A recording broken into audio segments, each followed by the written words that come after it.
Салам достор, биздин каналга жазылыңыздар. Башкалар көрсөтпөгөндү биз көрсөтөбүз. Урматтуу элим, азыр мен мынакей аэропортто турам. Мени колдогон мынакей журналисттер да жанымда турат. Мен өзүм үчүн өтө жооптуу,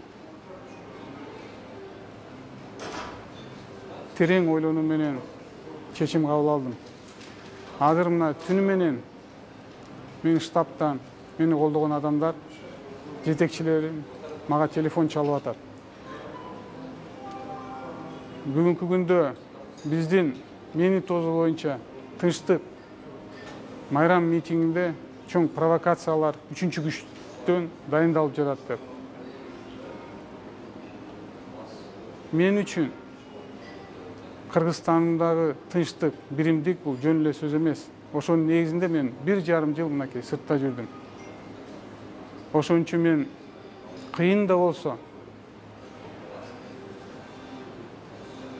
чечим кабыл алдым. Мен үчүн силердин ар бирөөңөрдүн жашооңар менин саясий упай топтоо эмес, ар бирөө жашооңар мен үчүн өтө кымбат, урматтуу кыргызстандыктарым. Ошонун негизинде үчүнчү күчтөргө мени колдогон, мага күч кубат берген эң чоң менин күчүм бул силерсиңер. Мен силерди бирөөгө курал жарак болууну каалабай турам. Бүгүнкү мени колдоо тынчтык митингге чыгууну мен токтотууну суранам. Кыргызстаныбызга тынчтык керек. Кыргызстаныбызга биримдик керек. Кээ бирөөңүздөрдүн ишенимиңиздерди аткара албасам, үмүтүңүздөрдү аткара албасам, мен кечирим сурайм. Убакыт өткөндө мен ойлойм, тарых өзү баа берет деп туруп. Мен дагы да болсо өзүмүн кадам менен белгилеп кетким келет. Мен үчүн Кыргызстаныман, кыргыз элимен, жеримен, мамлекетимен чоң байлык жок. Бул байлык биримдик, ынтымак, Кыргызстаныбызды өнүктүрүү. Ошонун негизинен, урматтуу элим, сиздер дайыма мени колдоп жүргөнсүздөр, колдогонсуздар. Бир эле мен эмес, ушу штабта иштеген менин бир туугандарым, балдарым баардыгы Кудай буйрса Кыргызстаныбызга кызмат кылат. Мен силерге өмүр өткөнчө ыраазымын. Менин негизги максатым бул тынч Кыргызстанга кайтып келүү.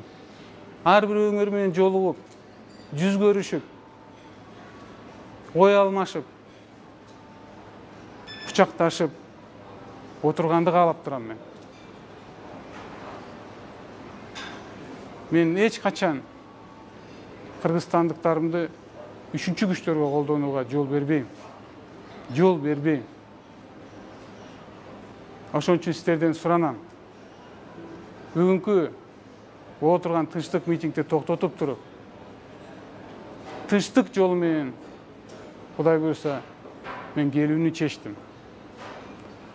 Мен мекенимди, элимди сагындым. Кудай буйрса мен жакынкы күндөрү, Кудай кааласа, мен сөзсүз түрдө келем. Чоң рахмат, чоң рахмат. Мен өз ыктыярым менен келатам. Мени камап эмне кылат? Мага дагы маалым жакын күндөрү келет, Кудай кааласа. Жок, кайсы күнү келерим ал? Жакынкы күндөрү, ошо бир аптага жетпей келет деген үмүттөмүн. 4-5 күндө келет болот. Салам достор, биздин каналга жазылыңыздар. Башкалар көрсөтпөгөндү биз көрсөтөбүз. Мен өз ыктыярым менен келатам. Мени камап эмне кылат? Мага мамлекеттик акчаларды жумшап, мени кайтарып эмне кылат? Мен өз ыктыярым менен келатсам, мен эч жака качпасам, мен Кудай буйрса сен келем. Президенттик шайлоого катышканыма мен өкүнгөн жокмун. бирок өкүнө турган адамдар кайсы бир учурда туура эмес айтылган сөздөр, кайсы бир учурда кээ бир иштердин аягына жетишпей койгон учурлар, ошол үчүн өкүнүчтөр бар. Ал жерде ГКНБ болуп, Ген прокуратура болуп, аларды коркутуп, фракциянын жетекчисинен кетиресиңер деп туруп, мага каршы аларды мажбурлап кол топтоо башташты. Мен муну буга чейин эч кимге айткан эмесмин. Бир топ адамдуу баалуулуктарды мурун баалабай же мындайкей жөнөкөй сөз болсо ошол баалуулуктарды жогору баалаганды үйрөндүм.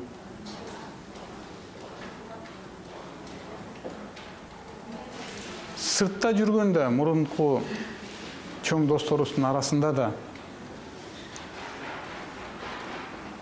кимиси чыныгы дос, кимиси мындайча айтканда байлык, бийлик дос дегенди да көрдүк деген. Мен үчүн бул болсо чоң сабак болду, чоң сабак болду. Бул тажрыйбалуу сабак болду. Экинчиси экономика жагынан мен да бир топ чоң тажрыйба алдым. Мен болсо Россияда жүрүп бир топ нерселерди көрдүм. Мен мындай кенен убакыт эч качан менде болгон эмес. Мынакей бир мисал айтып кетсем болот. Мынакей Сколково барып туруп мен ошо жетекчилер менен жолугуп туруп бир топ өзүм үчүн, өзүм тажрыйбамды да өстүрүү үчүн, акылымды өстүрүү үчүн бир топ компаниялар менен жолугуп көрдүм. Укмуш, мындайча айтканда жомок. Салам достор, биздин каналга жазылыңыздар. Башкалар көрсөтпөгөндү биз көрсөтөбүз. Урматтуу мекендештер, акыркы кезде айрым саясатчы сөрөйлөр Бабанов менен Ташиев кошулуп алып өлкөдө революция кылганы калды. Камчыбек Ташиев оппозицияга ооду деген сөздөрдү таркатууда. Дал ошондуктан бул маселеге да чекит коюу үчүн өз оюмду айтып кетейин деп чечтим. Мен бүгүнкү бийликке оппозиционер эмесмин. Сооронбай Жээнбековдун президент болушуна аракет жасаган адамдардын бири экенимди бүт калк билет.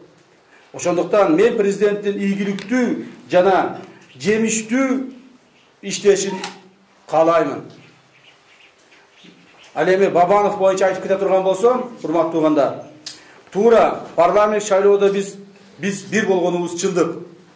Жакында жолугуп саясатты талкуулаганыбыз да алганыбыз дагы бар. Бул да чындык.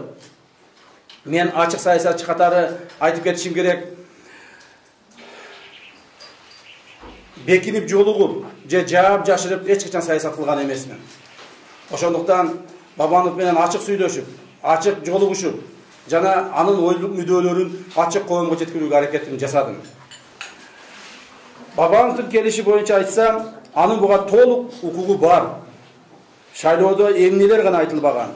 Бабанов өлкөдөн керек болсо президенттик шайлоодон кийин түзүлгөн саясий оор абалды көрүп, кызматтан да эл тынчтыгын өйдү көрүп чыгып кеткен адам экендигин бардык коомчулук билет. Анын келишине шарт түзүшүбүз керек. Ага тагылган айыптар боюнча өз укугун коргоп, тергөөдө чындыкты далилдешине мүмкүнчүлүк бериш керек. Эгерде биз мынтип башын көтөрүп, эл деген саясатчылардын баарын эле качыра берсек, анда Кыргызстанда ким калат туугандар? Анда Кыргызстаныбызга ким ишенет? Мына ошондуктан мен ойлоймун, Бабановдун бүгүнкү күндөгү саясий кырдаалды кайсы бир деңгээлде азайтууга келишине элибиз дагы, мамлекетибиз дагы, бийлигибиз дагы жана бардыгыбыз коомчулугубуз кызыктар болушубуз керек деп эсептейм. Биз өмүрүбүздө Бабанов менен эки ажырымга түшкөн эмеспиз. Партияны түзгөнбүз, ошо партияда ошо бойдон турат.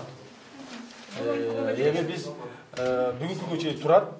Эгерде биздин саясий кызыкчылыгыбыз болсо, саясий бир эркибиз болсо, кайрадан эле ошол партия менен кеткенге мүмкүнчүлүгүбүз бар. Бирок ал болобу, болбойбу? Азырча белгисиз. Рахмат. Ошо маалымат жыйын өткөргөндө Бабановдун өкүлдөрү өтө жакын күндөрү келет дедилер да, сизге маалым эмеспи? Кайсы күнү келет? Мага дагы маалым, жакын күндөрү келет, Кудай кааласа. Кайсы күнү келери маалым? Жакын күндөрү. Ошо бир аптага жетпей келет деген үмүттөмүн. 4-5 күндө келет болот го.